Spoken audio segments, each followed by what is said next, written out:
Okay, so let's get started with what reported speech is. Ah, where have we gone now?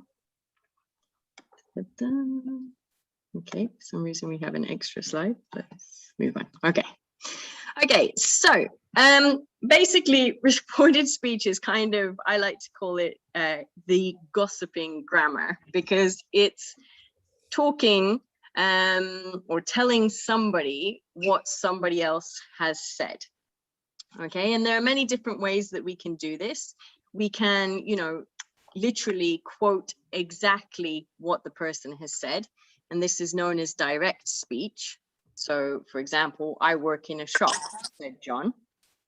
Or we can use indirect speech or reported speech, which is when we slightly modify what the person exactly said, so that we can reflect that it's not our own words, and we can reflect that it was a conversation that was had at another time with another person. Okay, so you can see in the second one, John said that he worked in a shop. So can anybody just really quickly tell me if you notice any changes between direct speech and indirect speech? The tense? Yes, Pascal, the tense. Yeah.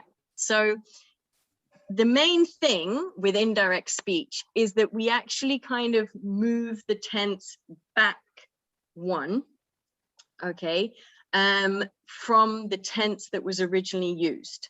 And this is known as the back shift. And what it does is it allows us to kind of show that what we're saying is not happening in our current time, but happened somewhere else. It's how we distance the language.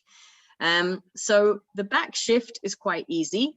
So present simple goes to past simple, present continuous goes to past continuous, present perfect goes to past perfect. Okay, and bonus points, can anybody tell me what you think will changes to?